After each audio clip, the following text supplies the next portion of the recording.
میں بھولا ہوں کہ ایک دن موت سب کچھ ختم کر دے گی، میں خوش فہمی میں جیتا ہوں وہ سب کچھ۔ الحمدللہ رب العالمین والعاقبۃ للمتقین والصلاة والسلام على سید المرسلین وعلى آلہ وأصحابہ وأہل بیتہ وولدہ والناس اجمعین، اما بعد فاعوذ باللہ من الشیطان الرجیم، بسم اللہ الرحمن الرحیم، انا ارسلنا نوحا الى قومه ان انذر قومك من قبل ان يأتيهم عذاب أليم، قال يا قوم إني لكم نذير مبين، أن اعبدوا الله واتقوه وأطيعون، يغفر لكم من ذنوبكم ويؤخركم إلى أجل مسمى، إن أجل الله إذا جاء لا يؤخر، لو كنتم تعلمون۔ صدق الله مولانا العلي العظيم وصدق رسوله النبي الكريم، ونحن على ذلك لمن الشاهدين والشاكرين، والحمد لله رب العالمين۔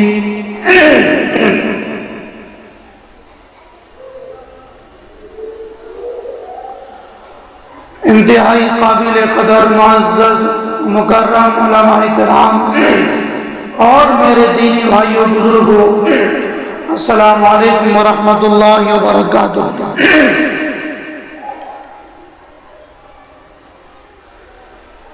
میں نے آپ حضرات کے سامنے 29ویں پارے کی ایک سورت، اس کی چند ابتدائی کی چند آیات کی تلاوت کی ہے۔ آپ حضرات کے سامنے اس سورت کا نام سورت نوح اور یہ مکی سورت ہے۔ اس سورت کو سورت نوح اس لیے کہا جاتا ہے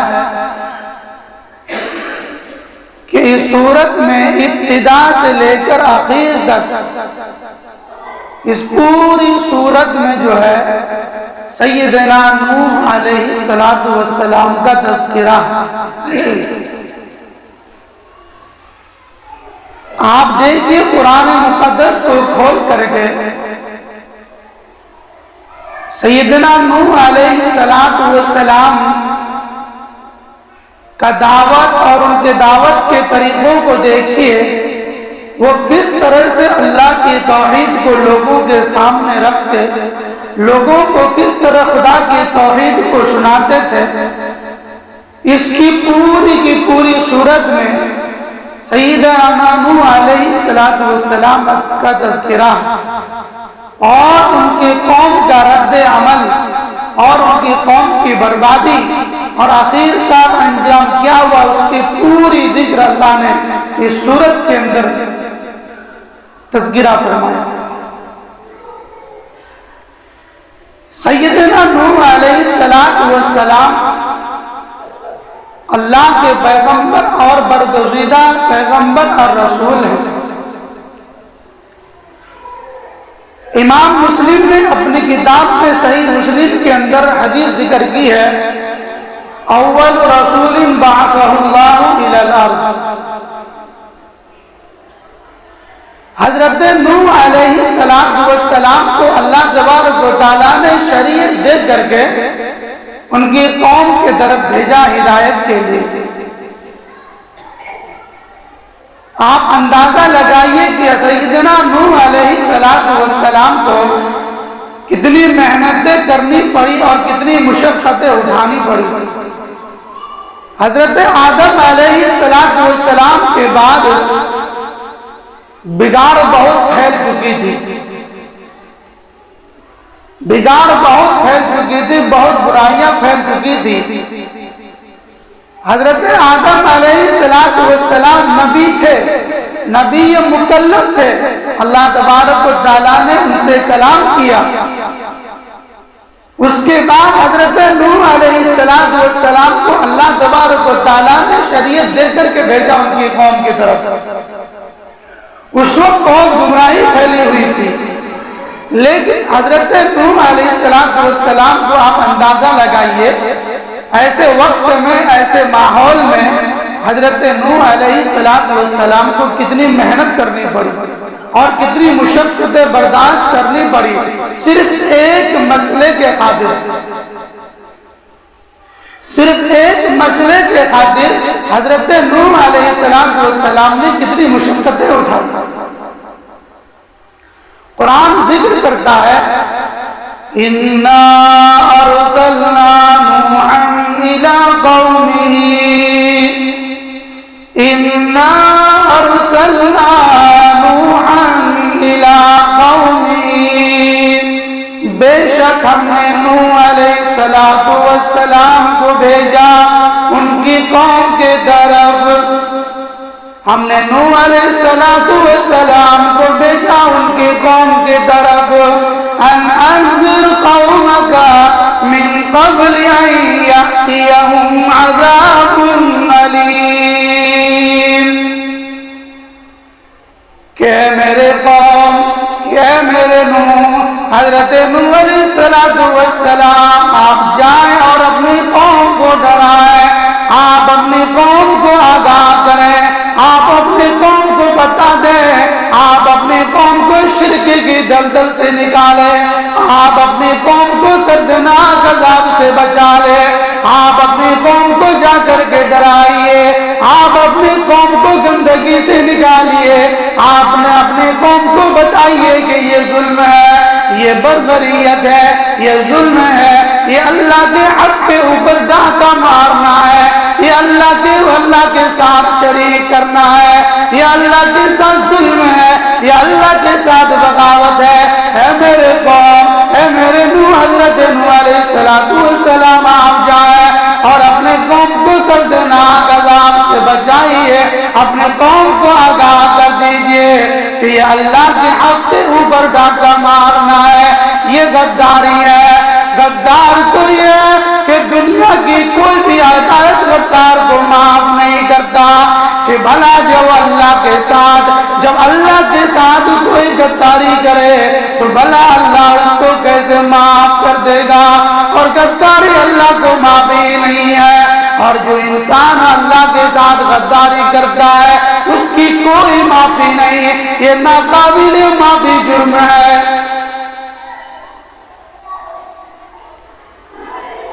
حضرت نوح علیہ السلام کو اللہ تبارک و تعالیٰ بھیجنے اپنے قوم کی طرف، اِلَىٰ قَوْمِهِ أَنْ أَنذِرْ، ہے میرے نوح آپ جائیے اور اپنے قوم کو ڈرائیے، اپنے قوم کو ڈرائیے۔ ان کی قوم جو تھی وہ بہت تھوڑے تھے۔ حضرت نوح علیہ السلام کون تھی؟ وہی لوگ تھے، اور اس وقت ہم لوگ تھوڑے تھے، وہی ان کی قوم تھی۔ بعض نے تو لکھا ہے کہ ان کا قوم کا نام راشد تھا، بعض نے ان کا قوم راشد لکھا۔ حضرت نوح علیہ السلام اپنے لوگوں کے پاس آگے، اپنے قوم کے پاس آگے ڈرانے کے لیے، ان انذر قومک من قبل ان یأتیہم عذاب علیم، قبل اس کے کہ تم بے دردناک عذاب آ جائے، اس سے پہلے کہ تمہیں کوئی دردناک عذاب آ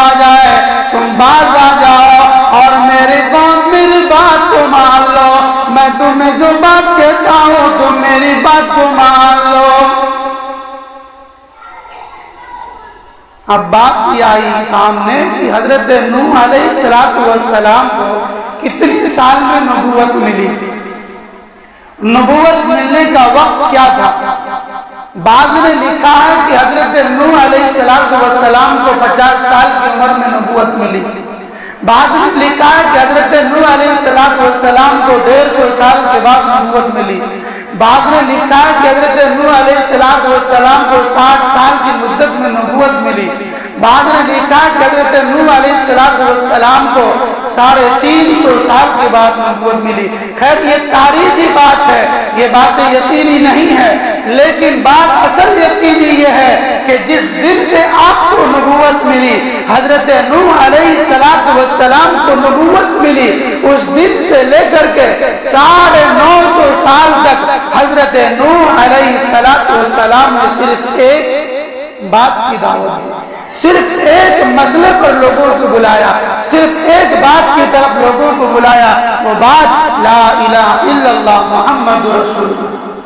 950 سال کی مدت کو آپ دیکھیے، آپ اندازہ لگائیے، غور کیجئے کہ 950 سال تک حضرت نوح علیہ السلام نے ایک مسئلے کے خاطر صرف اپنے قوم کو بلایا ہے، ایک مسئلے کی طرف صرف لوگوں کو بلایا ہے، آپ اندازہ لگائیے۔ لیکن ہمارا یہاں ایک ماننا یہ ہے، ہمارا جو رجحان ہے، ہماری جو ذہانت ہے، اگر ایک بیان وہی بیان دوسری جمعہ کو ہو گیا تو لوگ یہ کہتے ہیں یہ جمعہ تو پچھلے جمعہ ہوا تھا، پھر وہی بیان کر دیا، پھر اسی بیان کو لیا دوبارہ، تو لوگ اس کو توجہ نہیں دیتے ہیں۔ یہ بیان تو پرسہ میں سنا تھا، اس لیے پھر وہی بیان شمسی بھی کر دیا۔ تو گویا کہ ایک بات کو دوبارہ نہیں سننا چاہتے ہیں، ہماری عادت یہ ہو چکی ہے، ہماری عادت یہ بن چکی ہے، ایک بات کو دوبارہ نہیں سننا پسند کرتے ہیں۔ لیکن یہاں پہ غور کیجئے، حضرت نوح علیہ السلام 950 سال تک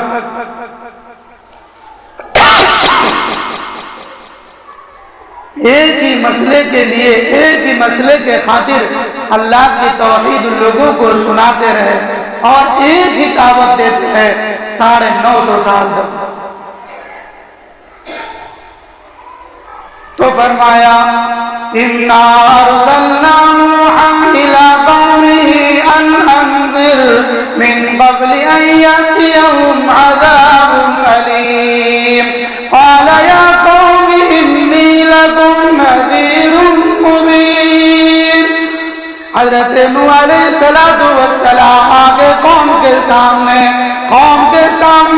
حضرت نوح علیہ السلام خطیب بن کر آ گئے، مبلغ بن کر آ گئے، داعی توحید بن کر آ گئے، امام بن کر آ گئے۔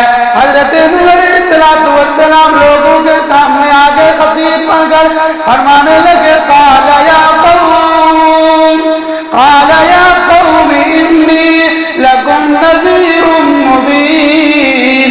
اے میری قوم میں تمہیں ڈرانے کے لیے آیا ہوں، اے میری قوم میں تمہیں کھل کر ڈرانے والا ہوں، میں تم سے کوئی راز نہیں چھپاؤں گا، میں تمہارے سامنے میں تم سے کوئی مسئلہ خفا میں نہیں رکھوں گا، میں تم سے کوئی بات نہیں چھپاؤں گا، میں کسی کی رعایت کرتے ہوئے بات نہیں کروں گا، میں کسی کو سمجھ کے بات نہیں کروں گا، میں تو ڈرانے کے لیے آیا ہوں۔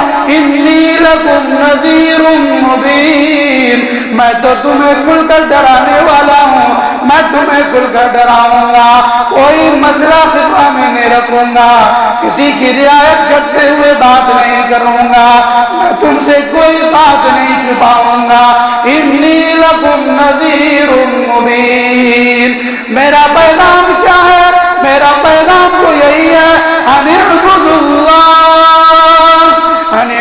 اللہ واتقوہ واطیعون۔ یہ 3 کام کر لو، اللہ کی عبادت کر لو، تقویٰ کر لو، تقویٰ اور عبادت خالص اللہ کے لیے کر لو، اللہ کے لیے کر لو، اللہ کی رضا کے لیے کر لو، اور میری